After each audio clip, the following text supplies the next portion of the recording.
perkenalkan, nama saya Ratna Suhani dengan NIM 2414010037. Di sini saya ingin menjelaskan materi ketiga terkait mata kuliah tafsir tarbawi mengenai Quran surah Al-A'raf ayat 90 sampai 94.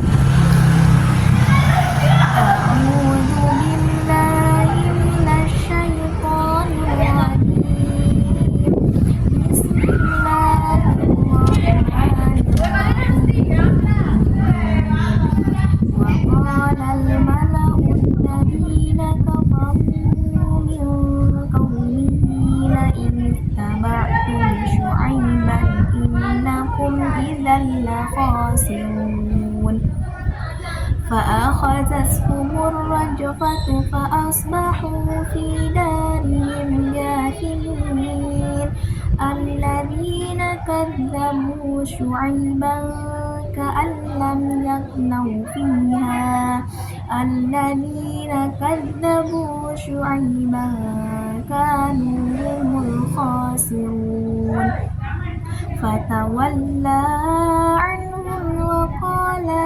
وقال يا قوم لقد أبلغتكم رسالات ربي ونصحت لكم فكيف آسى على قوم كافرين وما أرسلنا في قرية من نبي إلا أخذنا أهلها بالبأساء والضراء لعلهم يضرعون صدق الله العظيم. Selanjutnya itu arti dari Quran surah Al-A'raf ayat 90 sampai 94. Dan pemuda-pemuda dari kaumnya atau Syuaib yang kafir berkata kepada sesamanya, sesungguhnya jika kamu mengikuti Syuaib tentu kamu menjadi orang-orang yang rugi. Lalu datanglah gempa menimpa mereka dan mereka pun mati berkelimpangan di dalam reruntuhan rumah mereka.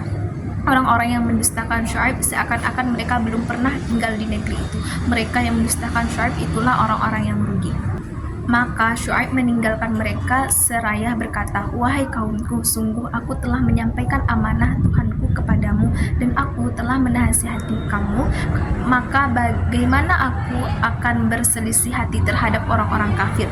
Dan kami tidak mengutus seorang nabi pun kepada sesuatu negeri lalu penduduknya mendustakan nabi itu, melainkan kami timpakan kepada penduduknya kesempitan dan penderitaan agar mereka tunduk dengan merendahkan diri.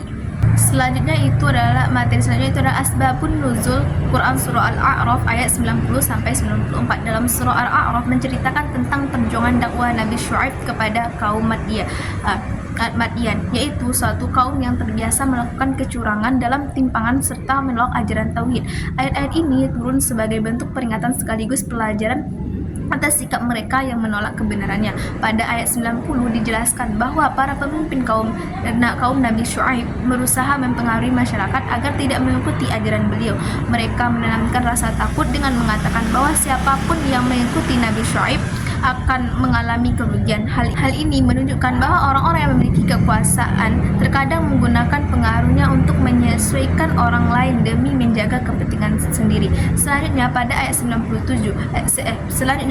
91 Allah menerangkan akibat dari sikap membangkang tersebut. Kaum itu akhirnya ditimpa azab berupa gempa yang sangat dahsyat hingga mereka binasa di tempat tinggal mereka. Peristiwa ini menjadi bukti nyata bahwa kesombongan dan penolakan terhadap kebenaran akan membawa kehancuran.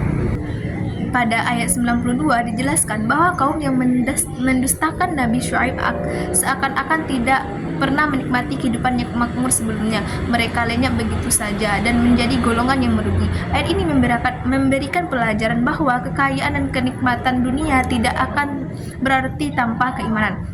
Kemudian pada ayat 93 Nabi Syuaib mengungkapkan kesedihannya atas nasib kaumnya. Namun beliau juga menegaskan bahwa dirinya telah menyampaikan amanah dan memberikan nasihat dengan sebaik-baiknya. Hal ini menunjukkan bahwa orang-orang yang memiliki kekuasaan terkadang menggunakan pengaruhnya untuk menyesuaikan orang lain demi menjaga kepentingan sendiri. Selanjutnya pada ayat 91, Allah menerangkan akibat dari sikap membangkang tersebut. Kaum itu akhirnya ditimpa azab berupa gempa yang sangat dahsyat hingga mereka binasa di tempat tinggal mereka. Peristiwa ini menjadi bukti nyata bahwa kesombongan dan penolakan terhadap kebenaran akan membawa kehancuran. Pada ayat 92 dijelaskan bahwa kaum yang mendustakan Nabi Syuaib seakan-akan tidak pernah menikmati kehidupan yang makmur sebelumnya. Mereka lenyap begitu saja dan menjadi golongan yang merugi. Ayat ini memberikan pelajaran bahwa kekayaan dan kenikmatan dunia tidak akan berarti tanpa keimanan. Kemudian pada ayat 93, Nabi Syuaib mengungkapkan kesedihannya atas nasib kaumnya. Namun beliau juga menegaskan bahwa dirinya telah menyampaikan amanah dan memberikan nasihat dengan sebaik-baiknya. Ini menunjukkan bahwa seorang Rasul hanyalah menyampaikan kebenaran sedangkan hasil akhirnya berada dalam kehendak Allah. Pada ayat 94, Allah menjelaskan bahwa setiap kali dia mengutus seorang Nabi kepada suatu kaum, lalu mereka tetap ingkar, maka Allah akan memberikan ujian berupa kesulitan hidup dan penderitaan. Tujuannya agar mereka mau menyadari kesalahan, merendahkan diri dan kembali kepadanya. Namun jika mereka tetap tidak beriman, maka azab yang lebih berat dapat ditimpakan kepada mereka. Secara keseluruhan, ayat ini menjelaskan sebab turunnya yang berkaitan dengan penolakan kaum Nabi Syuaib terhadap ajaran kebenaran. Dari kisah ini dapat diambil pelajaran bahwa sikap sombong, curang, dan menolak kebenaran akan membawa dampak buruk baik di dunia maupun di akhirat. Materi selanjutnya itu adalah nilai-nilai pendidikan Islam dalam Quran surah Al-A'raf ayat 90-90. Yang pertama itu adalah kesabaran. Nabi Syuaib menunjukkan kesabaran luar biasa dalam berdakwah menyampaikan ajaran tauhid kepada kaumnya meskipun selalu mendapat perlawanan, cercaan, peningkatan, hinaan, ancaman, penyiksaan terhadap pengikutnya. Yang kedua, larangan berbuat curang. Selain mengajak kembali kepada tauhid yang benar, Nabi Syuaib juga menekankan keadilan dalam kehidupan baik dalam bidang politik maupun ekonomi. Kisah Nabi Syuaib mengajarkan bahwa manusia tidak boleh bersikap curang, merusak atau melakukan kemaksiatan. Yang ketiga itu adalah pantang menyerah. Namun Nabi Syuaib tidak pernah menyerah dalam menyuruh kaumnya. Beliau mengajarkan prinsip solidaritas kemanusiaan, menekankan interaksi sosial yang adil, seimbang, jujur, memanusiakan manusia dan berpihak pada kebaikan bersama. Nabi Syuaib selalu menekankan bahwa agama dan ekonomi itu tidak boleh dipisahkan karena keduanya saling terkait. Sebaliknya, kaumnya bangsa Madian itu menerapkan paradigma sekularisme dan individualisme.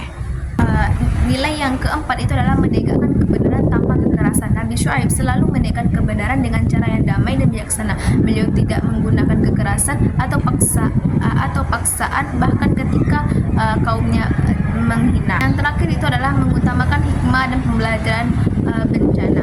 Nabi Syuaib menyadari bahwa bencana yang menimpa kaumnya adalah akibat perbuatan mereka sendiri.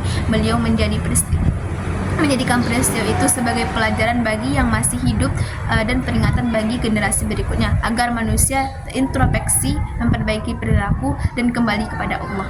Mungkin hanya itu yang dapat saya jelaskan. Assalamualaikum warahmatullahi wabarakatuh.